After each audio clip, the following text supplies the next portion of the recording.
കുറിച്ച് എന്തായിരുന്നു പറയാറുള്ളൂ? അതിനകത്ത് അഭിനയിച്ച പിഷാരടി പിഷാരടിയെ കൊണ്ട് കഴിയുന്ന രീതിയിൽ അത് മനോഹരമാകാൻ ശ്രമിച്ചിട്ടുണ്ട്. പിന്നെ ആൾക്ക് ഇപ്പോൾ എന്തോ ഫിലിമിൽ കണ്ടിന്യൂ ചെയ്യാൻ താല്പര്യമില്ല. ആൾക്ക് സ്റ്റേജ് ഷോസിനോടും സ്ക്രിപ്റ്റ് റൈറ്റിങ്ങിനോടുമാണ്. അദ്ദേഹം ഒരുപാട് സീരിയൽസിന്റെ ഒക്കെ അറിയാലോ, ഏട്ടനറിയാലോ.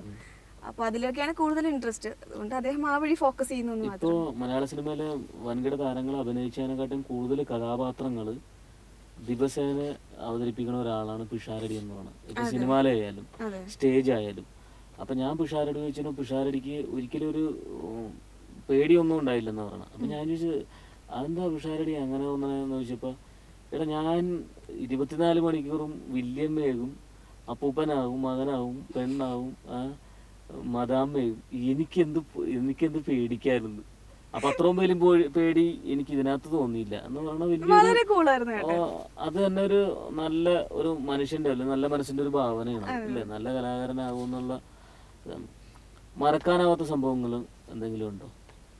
അങ്ങനെയൊന്നുമില്ല, നല്ല സംഭവങ്ങളൊന്നുമില്ല. അതിനേക്കാളും കൂടുതൽ ഇങ്ങനത്തെ സുൽത്താനിലെ പോലത്തെ കാര്യങ്ങൾ ഞാൻ ഓർത്ത് വെക്കുന്നത്. സംഭവങ്ങളൊക്കെ അതൊക്കെ തന്നെ ഇരിക്കുള്ളൂ അല്ലേ?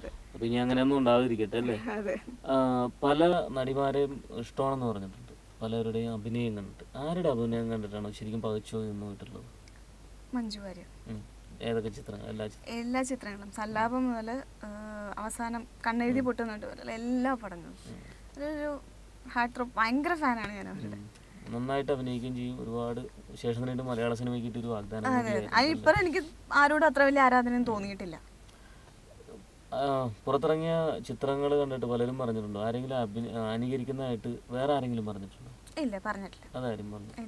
ഇപ്പൊ നേരത്തെ പറഞ്ഞ പോലെ സ്വന്തമായിട്ട് ആരെ അനുകരിക്കാൻ തോന്നല്ലേ എന്ന് പറഞ്ഞു അല്ലേ? അങ്ങനെ ഇടവരുത്തല്ലേ? അങ്ങനെ അനുകരിച്ച പലരും തന്നെ ഇന്ന് ഔട്ടാണ്. ഒത്തിരി ഇപ്പം മിമിക്രി ആർട്ടിസ്റ്റുകളായാലും സിനിമാ ഫീൽഡിലായാലും മോഹൻലാലിനെ അനുകരിച്ച് വന്ന ഒരുപാട് പേരുണ്ട്. അപ്പൊ അവരൊക്കെ ഔട്ടാണ് അല്ലേ? അപ്പൊ അങ്ങനെ ആഗ്രഹിക്കുന്നില്ല? ഇനി എന്തെങ്കിലും പുതുതായിട്ട് ചെയ്യാൻ അങ്ങനെ എന്തെങ്കിലും ഇതുണ്ടോ? ഡ്രീം പോലെ എനിക്ക് ഇന്ന റോള് ചെയ്യണമെന്ന്. അപ്പം ആരെങ്കിലും ചെയ്തതായിക്കോട്ടെ. ഇപ്പോൾ പലരും പറയാറുള്ളത് കാക്കോത്തിക്കാവിലെ അപ്പൂപ്പൻ്റെ അടിയിലെ രേവതി അഭിനയിച്ച ഒരു കഥാപാത്രം, അങ്ങനെ എന്തെങ്കിലും ഉള്ളിൽ എനിക്കത് കിട്ടിയിരുന്നെങ്കിൽ എന്ന് തോന്നിയിട്ടുണ്ടായിരുന്നില്ല? ഇപ്പോൾ ഉർവശി അല്ലെങ്കിൽ ശോഭന അല്ലെങ്കിൽ മഞ്ജു വാര്യർ അവരൊക്കെ ചെയ്ത എല്ലാ കഥാപാത്രങ്ങളും ഏതൊരു ആർട്ടിസ്റ്റിനും അല്ലെങ്കിൽ സാധാരണക്കാരനൊരു അങ്ങനെയൊക്കെ ചെയ്യാൻ പറ്റിയിരുന്നെങ്കിൽ എന്ന് തോന്നുന്ന കഥാപാത്രങ്ങളാണ്.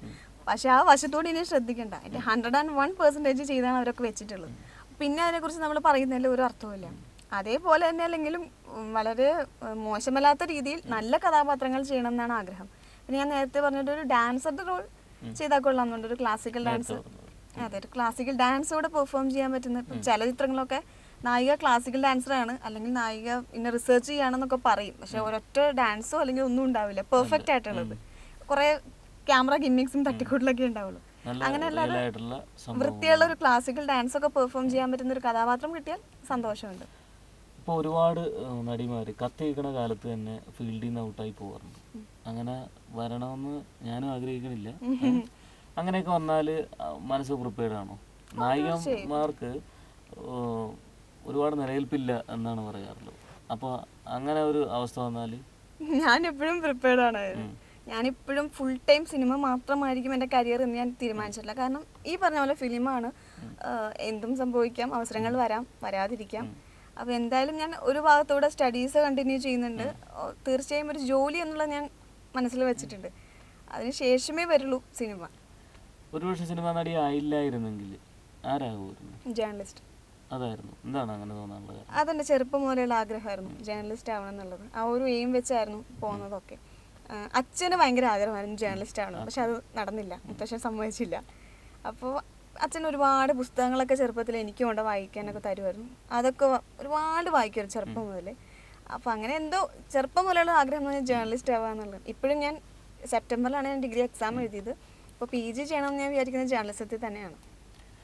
ഒരുപാട് പുസ്തകങ്ങളൊക്കെ വായിക്കുന്നവരാണ് നല്ല ചടുലമായിട്ട് സംസാരിക്കണമെന്ന് കേട്ടിട്ടുണ്ട്. അപ്പോൾ സാരയും ഇങ്ങനെ പറഞ്ഞില്ലെങ്കിൽ ഞാൻ ചോദിക്കുമായിരുന്നു, നന്നായിട്ട് പുസ്തകങ്ങളൊക്കെ വായിക്കുക ഇല്ലേ? മലയാളത്തിൽ പല വാക്കുകളൊക്കെ തന്നെ മലയാളികൾ മറന്നു പോകുന്ന ഒരു കാലഘട്ടമാണത് അല്ലേ? കുറേ ഇംഗ്ലീഷ് നമ്മൾ പഠിച്ചു കഴിയുമ്പോഴേക്കും ഇംഗ്ലീഷ് ചോയുള്ള സംസാരങ്ങളൊക്കെ ആയിരിക്കുള്ളൂ. ഏതൊക്കെ പുസ്തകങ്ങളാണ് വായിച്ചത്? പേരെടുത്ത് പറയും, മലയാളത്തിലെ അത്യാവശ്യം പുസ്തകങ്ങളൊക്കെ ഞാൻ വായിച്ചിട്ടുണ്ട്. പക്ഷെ അതിൽ വലിയ ഫാക്ട് എന്താണെന്ന് വെച്ചാൽ കുറേ സീരിയസ് ആയിട്ടുള്ള പുസ്തകങ്ങളൊക്കെ ഞാൻ മിസ് ചെയ്തിട്ടുണ്ട്. വേറെ നല്ല അത്രയ്ക്കൊരു ആയിട്ടില്ല ഞാൻ. അതൊക്കെ വായിക്കണമെങ്കിൽ വേറൊരു ലെവലെത്തണം. വെറുതെ നമ്മൾ വായിച്ചു പോയിട്ട് കാര്യമില്ല, മനസ്സിലാക്കി വായിക്കണം. മാധവിക്കുട്ടിയായിരുന്നു ഇഷ്ടപ്പെട്ട റൈറ്റർ. പിന്നെ ഇപ്പോൾ തസ്ലിമ നസ്രീൻ ഇഷ്ടമാണ്. അവർ ബംഗാളി റൈറ്ററാണ്, പക്ഷെ നമ്മൾ വായിക്കുന്നതൊക്കെ ഇംഗ്ലീഷ് വേഴ്സനാണല്ലോ. അതെ അതെ. അപ്പോൾ അവരുടെ റൈറ്റിങ്സ് ഒക്കെ ഇഷ്ടമാണ്. അവർ രണ്ടുപേരാണ് ഇഷ്ടപ്പെട്ട റൈറ്റേഴ്സ്. എഴുതാറുണ്ട്. മാഗസിനിൽ വന്നിട്ടില്ല, പക്ഷെ ഞാനിങ്ങനെ കുറേ നാളായിട്ട് എഴുതി കൂട്ടി മൊഴി ഇങ്ങനെ കളക്ട് ചെയ്ത് വെച്ചിട്ടുണ്ട്. അപ്പോൾ ഒരു ഇന്റർവ്യൂവിൽ ഇതേപോലെ തന്നെ അടുത്ത് ചോദിച്ചു എഴുതാറുണ്ടോ എന്ന് ചോദിച്ചപ്പോൾ ഉവ്വെന്ന് പറഞ്ഞു. പ്രസിദ്ധീകരണത്തിന് കൊടുത്തിട്ടുണ്ടെന്ന് ചോദിച്ചു, ഇല്ല എന്ന് പറഞ്ഞു. അപ്പോൾ അത് കണ്ടിട്ട് ഇപ്പോൾ എന്നൊരു പ്രസിദ്ധീകരണത്തിന് അവർ വിളിച്ചിട്ടുണ്ട്. അപ്പോൾ അതിങ്ങനെ സോർട്ട് ചെയ്തിരിക്കണം. മിക്കവാറും അടുത്ത് തന്നെ ഒരു പുസ്തകമാവും. മലയാള സിനിമയുടെ പുതിയൊരു വാഗ്ദാനമാണ് സരയു എന്ന പെൺകുട്ടി. ഒരുപാട് ചിത്രങ്ങളിൽ അഭിനയിച്ചിട്ടില്ലെങ്കിൽ തന്നെ അഭിനയിച്ച ചിത്രങ്ങളിലെല്ലാം തൻ്റെ വ്യക്തി സ്വാധീനം നന്നായിട്ട് അഭിനയിച്ച് പ്രതിഫലിപ്പിച്ച ഒരു നടിയാണ് സരയു. 2 എപ്പിസോഡിലും നല്ല വിശേഷങ്ങൾ കിട്ടി. ഏതായാലും ഈ എപ്പിസോഡ് കൂടെ അവസാനിക്കുന്നു. അടുത്ത എപ്പിസോഡിൽ കൂടുതൽ വിശേഷങ്ങൾ കേൾക്കുന്നതുവരെ നന്ദി, നമസ്കാരം.